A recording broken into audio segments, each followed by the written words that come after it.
Why does everybody keep on hiring me? All of my work is shit. Ha ha! Everything is awesome. Well done, Chris Miller, well done. Thank you. But he's not the only one we should congratulate. Our own Jennifer Lee has gotten a job writing and directing at Disney. Oh, it's nothing, just the most famous studio in the world. Well, I suppose now we can bring her in on our real gamble.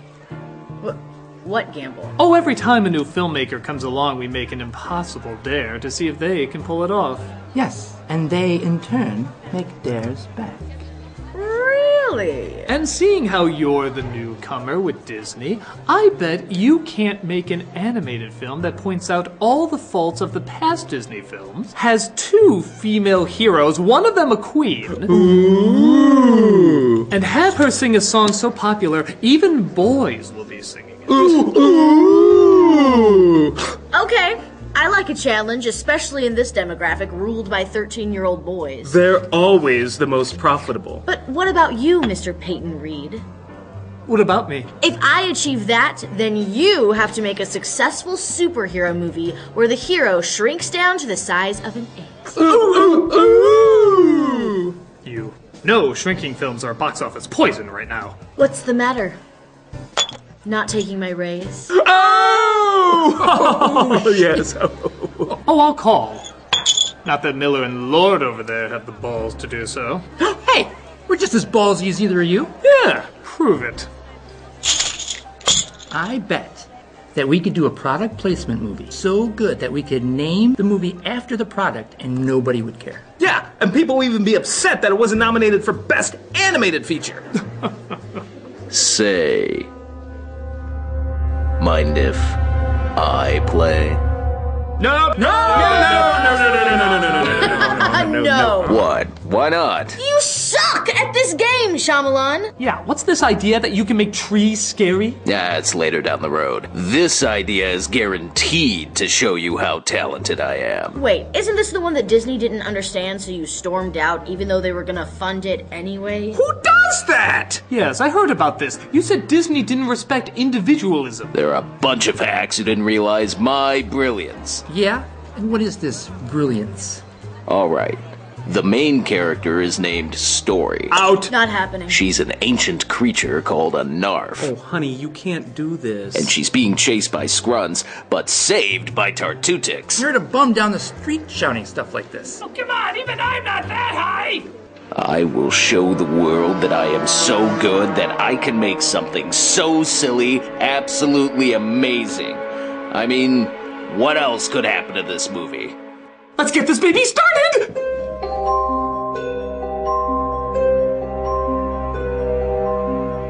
Well, many people see The Happening as Shyamalan's funniest so bad it's good film. I challenge them with the absolute mad ravings of Lady in the Water. Sure, it's slower and doesn't have quite as many silly performances, but the story is so insane, so ego-stroking, so freaking bizarre that if a well-known filmmaker's name wasn't attached to it, you'd swear it was written on the walls of a mental institution. There's so much to talk about, so let's not waste any time. Let's end Shyamalan month with my favorite bad movie of his, Lady in the Water. It starts off with the backstory of this seemingly simple fable. Once man and those in the water were linked. They inspired us. Man listened, and it became real. But man does not listen very well. You just said they did. Man's need to own everything led him deeper into land. The world of man became more violent.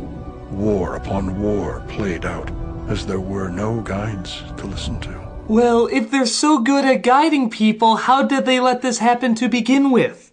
A handful of their precious young ones have been sent. There are laws that are meant to keep the young ones safe, but they are sent at great risk to their lives. But wait, if there's laws to keep them safe, then why would they be at great risk? Sometimes men take matters into their own hands. That's not what you said, movie represented now by Jack Nicholson performance. You said they were safe, but now they're at great risk. So they shouldn't be in any danger, should they, movie? You snotty little bastard. Why don't you just end with how every humanity sucks story ends, saying how man has forgotten how to listen? Men have forgotten how to listen. listen. Show us the way, movie. We know you have it, even though in the first 2 minutes you already have tons and tons of problems, but we have faith in you. We then cut to Paul Giamatti. He's some kind of creature. Tell her it's not a creature. There's no such thing as creatures. A creature's just something you can't identify. Like the tone of this movie. A new tenant seems to be staying at the Cove, an apartment complex Giamatti works at, and he's a movie critic named Mr. Farber. Mr. Heath! Buenos dias. Now, Mr. Farber, this is Young Soon Choi. She lives with her mother in 8A. She's a student at the university. Hey, if Shyamalan would be nice enough, maybe he'll cut to a shot that actually shows her face. Nope. Well, at least he held on a shot for a while. That automatically equals genius, you know. But not as genius as talking directly into the camera. Another typical Shyamalan trope. Tell him it's like an experiment. I'm like a scientist. It's fascinating how greedy one can get with their artsiness. In most movies, these kind of shots are used sparingly to establish mood. But with Shyamalan, he uses it like how the director of Battlefield Earth uses tilted shots. Weird angles sometimes. Weird angles always! We're brilliant! We're brilliant! Oh, we do the brilliant dance! But who cares? It's time to figure out what stupid quirk this guy has. Because as always, any quirk, no matter how stupid, always equals a developed character. Let's see what we have in our kitchen.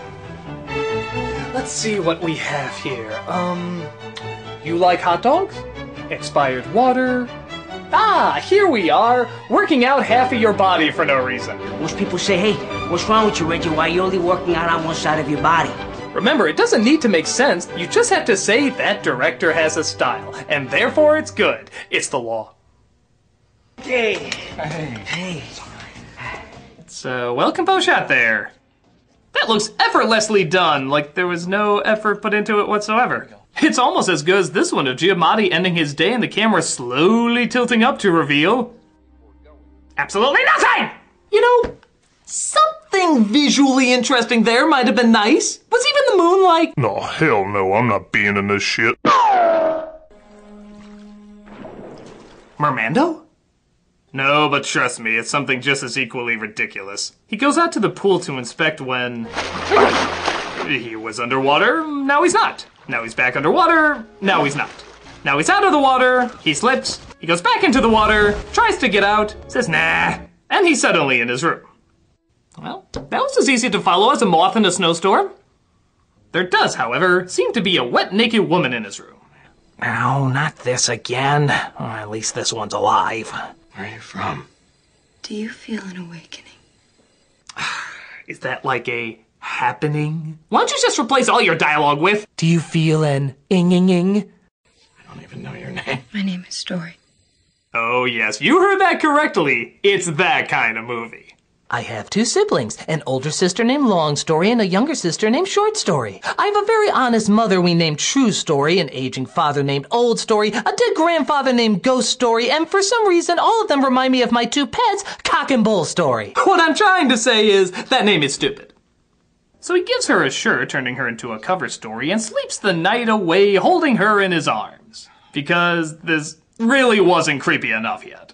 Tell me who in the world are you anyway?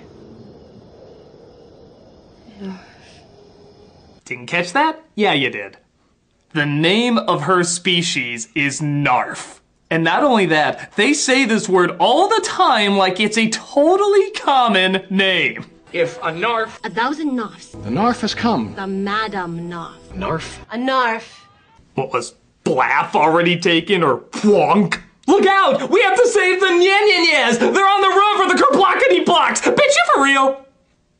He tries to carry her outside, but sees a wolf waiting in the distance.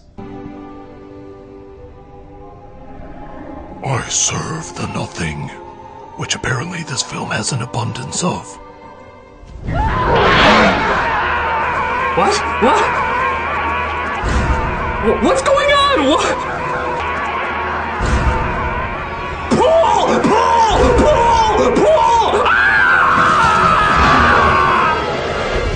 Oh my god! How can you not burst out into laughter watching that scene? What can you even say about it? It looks like he's carrying an anorexic Julia Roberts to their honeymoon suite while she wants the pool to pull her finger just before a steroid chia pet eats them alive! What is this? What is this? So he decides to ask someone who would obviously know all about mythical creatures, Rufio! Could you look up the word narf for me? I'm sure you've come across them from your adventures in Neverland. It's an Easter bedtime story, Mr. Heap. Yeah. I wouldn't insult Eastern storytelling like that. I think the correct answer is, oh, that sounds like a word from the same idiot who came up with Cypher Rage. Very common Eastern name. But her mother knows all about it. What are the odds? And she says the Narf, sorry, that's gonna take some getting used to, has to meet the Chosen One so that she can inspire him. She will return with a great eaglon, a giant eagle. They, of course, cut out the scene where she ate 5 pot brownies before saying this, but you get the idea. So Giamatti looks for this Chosen One, whose story says is a writer. Though, again, you could just replace all the dialogue with, what's your quirk? She's very good with animals. And your quirk? Crossword puzzles. And your quirk? Let's make up a witty phrase. Baby's on the half tick. Snap! Yeah, there you go! Jesus, you can't even do stoners right. That's not how a stoner screams. That's one of the right's crispy yells watching another one die. Snap! Of course, Giamatti is so focused on finding a writer that he completely overlooks the person he's known for years that is a writer. How's the writing? Duh. But Story has been eavesdropping in his diary to learn about his past. A night a man entered your home when you were not there. He stole many things and killed your wife and children. That is when you stopped being happy. Brilliant deduction there, Nancy Drew. Any other obvious dots you'd like to connect? When I hit my head, that's when my head hurts. When my butt farts, that's when the air smells bad. When I run in high heels, people will focus more on that rather than how dumb the rest of the movie is. Why don't you get suited up in your proper uniform? But Giamatti introduces the writer to her, and take a wild guess who plays him. No, I sent in that form. That's right, the writer who really has lost his muse. Yeah, take a good look there, Shyamalan. That's the closest to Story you'll ever get. And have seemingly irrelevant and tedious dialogue that seems to regurgitate. Nice meeting you. I'm so very happy we saw each other. So he's inspired to go write Devil as Giamatti tries to get Story back home, but the grass hyena is still out there. What's happening? I thought it was gonna be safe! We're okay now. Thank God he can't climb stairs. So he tries to get more information from the Korean peacock, who seems totally fine interrupting her clubbing to talk fairy tales. She said only a rogue scrunt will break the law of that night because most scrunts are afraid. Afraid of what? Tartutic. Oh my god. Skrunks, Narfs, Tartutics. These all sound like cartoon characters sneezing. Just look at Giamatti's face after hearing all this. He's like, well, I'm in a bomb. This whole thing reads like a drunk mother reading a half-assed bedtime story to her kid. This is a story about... Story... The character's name is Story? Yes. Yep. And she is an ancient... Narf! Narf? Uh-huh. Yes. She's running away from the mean... Grunt? And it all took place in modern times. Good night. Well, it's better than the time she said the trees did it.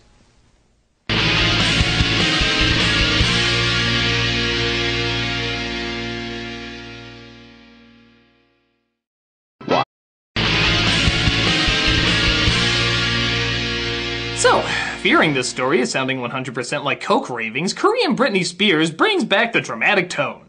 Just try to listen to this with any hint of seriousness. 1,000 Nofs is about a rare Nof who comes once in a generation of a Nof who is called the Madam Nof.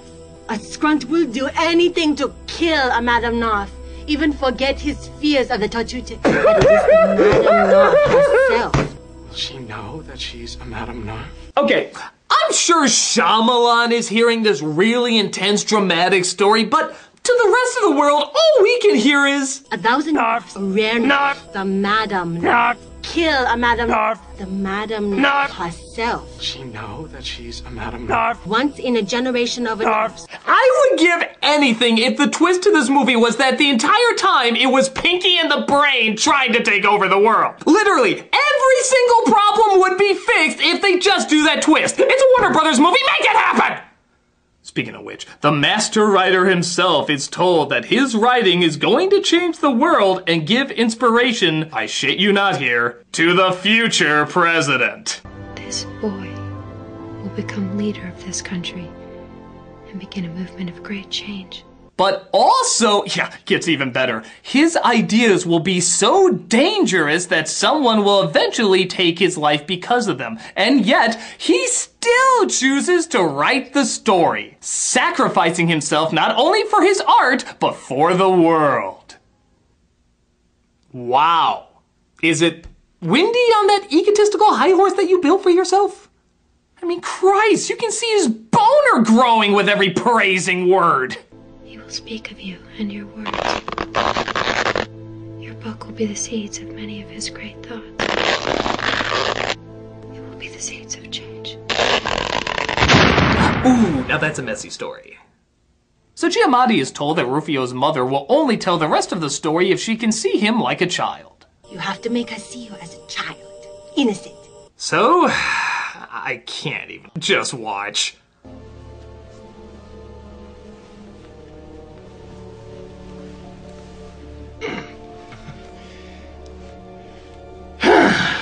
Tell her it's a beautiful story. Are there any parts that might be good to hear?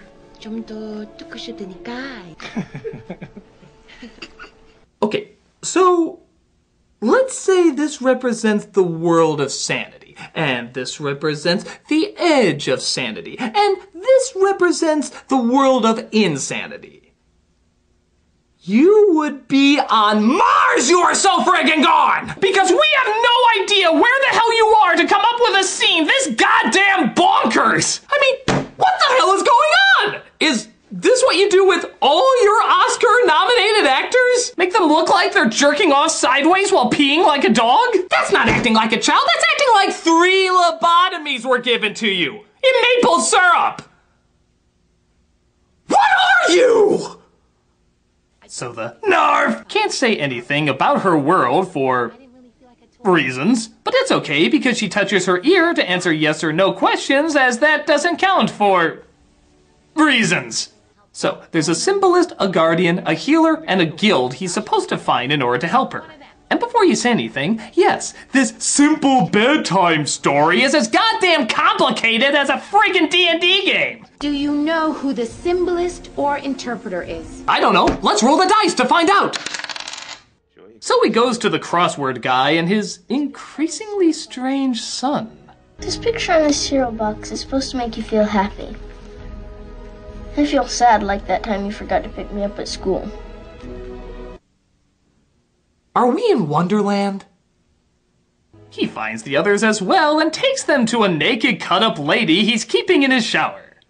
This raises no concerns. Interpreter will tell us what to do. 9 letters across is the word essential. I thought that was weird. Really? That's weird? You're using a crossword puzzle to predict the future in front of a naked woman who's been kidnapped by the sideways guy? And that's friggin' weird! Who does that? The funny thing is, even by bedtime story standards, there's practically no action in any of this. I mean, did Shyamalan actually read this to his kids every night? And then they sat around the shower for a bit doing crosswords as Mr. Heap toured the apartments for a 5th time to talk to even more people. Daddy, can you read us Snow White? Oh, kids, that story doesn't have nearly enough references to another story to make it interesting. This is a bedtime story for a new generation. But it's boring. We can barely stay awake. That means it's working. So he apparently can see the scrunt by walking backwards and looking in a mirror. Why? Because it's less complicated than doing jumping jacks and looking through a Fruit Loop. Just get used to nothing being explained. The scrunt scares him away, but to be fair, you were asking Paul Giamatti to protect you. What'd you think was gonna happen? In fact, You saved him the first time! You really thought this was the guy who was gonna be on top of things? There is no originality left in the world, Mr. He. So they work on a new strategy. Scrunt will hide unless he cannot hide in his environment. Doesn't that go without saying? He'll hide unless he can't hide? So they decide to throw a party to distract the Scrunt. Yeah, always good to throw other people's lives in there. As we're realizing getting closer and closer to the end that this really shouldn't have been called Lady in the Water. She barely does a friggin' thing. What they should have called it is whispering, because that's all anybody does. It is not you. I'm sorry. I can hear myself. Finding your purpose. It is not time. You haven't written anything yet. And west of this land will grow up in a home. Turn it up! Turn it up! So they wait for the eagle to come and get her, as apparently nobody in the party would notice that. But hey, if they don't notice a grass dog attacking a woman and dragging her into the woods, I guess they wouldn't notice that either. Oh, by the way, a grass dog attacks her and drags her into the woods. Oh no, this is terrible! What should we do? More crosswords! No, I don't know. But big shock, they start to ask, what if this is all a little crazy?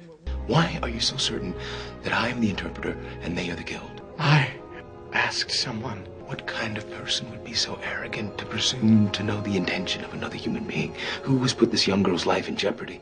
What heartless demon who gives points of view on art has doomed mankind for all eternity? The Critic! Boo! Boo! If only he praised Shyamalan, I mean any random writers of their genius. But no, he had to point out the faults of movies like Signs, I mean any random story. This is all so obviously about Shyamalan, I mean Shyamalan, I mean Shyamalan, I mean you! If you were Shyamalan, look at this. He writes The Critic so one-dimensionally that he actually confuses real life for a movie. It's precisely the moment where the mutation or beast will attempt to kill an unlikable side character. In stories where there has been no prior cursing, nudity, killing, the unlikable character will narrowly escape. He may even be given a humorous moment to allow the audience to feel good about it. I'm sorry. This is really hard. It's really hard for me to get through this. Because that's all they are. That's all critics are. It's literally just, my life is a movie. Everything is connected to movie. I am robot. I judge and hate everything. There is no personal vendetta going on at all. It is about you, the personal artist at home. It is not about one individual person who probably is in this film somewhere. I mean, I can't see him at all. It's just too subtle, but maybe he's in the movie. I'm sorry. This is so unprofessional. I should stay serious. That won't happen again. I'll just get out a little bit more. Okay. Won't happen again. I promise. So, after that stellar satire of criticism, really SNL worthy, they start to wonder if anyone else could possibly be the interpreter. The hands of the guild will be needed, plus 2 others. It is a ceremony of 7 sisters. Sisters? The guild is women. You will need a man who has no secrets, and one whose opinion is highly respected as witnesses. Touched together with their hearts as one, to bring strength to the moment. Nice, Julie. You will need a man who has no secrets, and one whose opinion is highly respected as witnesses.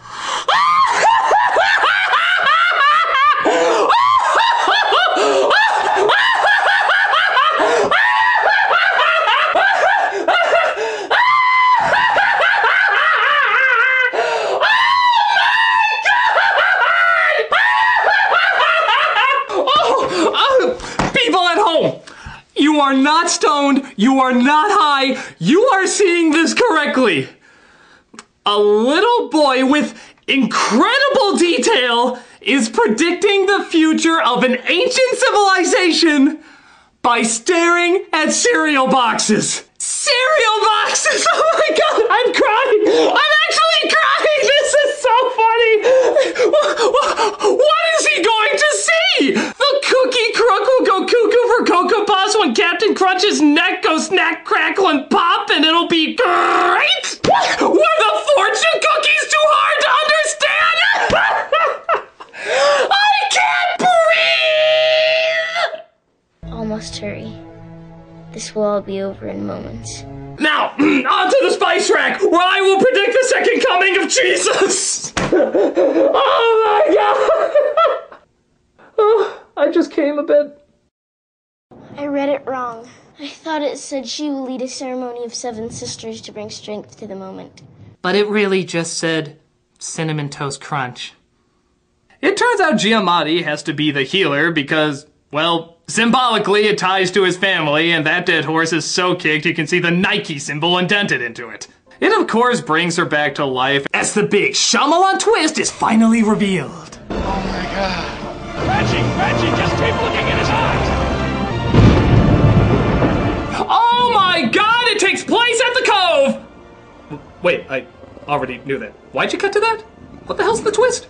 He's the guardian. Reggie's the guardian? Wow, I didn't know Cliff Notes could serve as twists now. I mean, ooh, you really got me, have to look at the movie a whole different way now. And then apparently, these things come out. I am Groot. Your ass is grass. The Eagles are coming! The Eagles are coming! And no kidding, that's the ending. Yeah, the eagle picks her up, and it just stops. Even Giamatti has a look on his face like, that's it? Are you kidding me? My 2-minute cameo in Downton Abbey was worth more of my time than this. People, I know the happening is fun, but where else can you see a narf outrunning a scrunt with Paul Giamatti waving his leg and touching himself in front of 2 women helped by a guy who can predict the future through crosswords, who gave birth to a prophet who can read mythologies that are part of a complete breakfast, with a critic who dares call this all insane portrayed as the bad guy, with tree hulks beating up grass stains with teeth while a giant eagle picks up a whispering tart whose only job was to tell a person to write a book, and the twist centers around a guy we saw only for 2 minutes in the opening. How can this not be a masterpiece of madness? Complete and total entertaining madness. So, to show my appreciation for this incredible experience, I am finally gonna give Shyamalan exactly what he wants. You summoned? Sit down, Shyamalan. All right.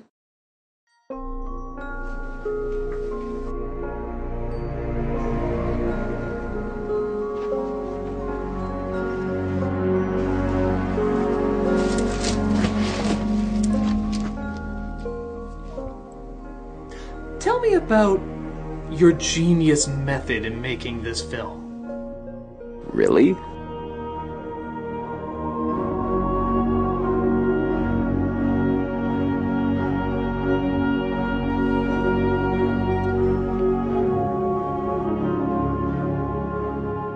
Well, I was trying to get across how creative artists are always kept down by cynicism. Ah, so the woman's story actually represents the artist's story. Yeah, I never knew if I made that clear enough. And am I correct in thinking that the character of the critic is a subtle jab to people who don't understand your work? Exactly. You don't think that came off too strong, do you? Of course not. I thought it was downplayed, actually. So I wanted to get across that all the people in the world who criticize, they're the real death of dreams. And how did you come up with those incredible names? It sounds like it came from a language that's existed for years. That was my intention!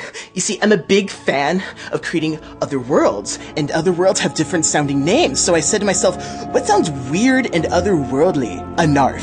You just hear that word and immediately you think a beautiful woman.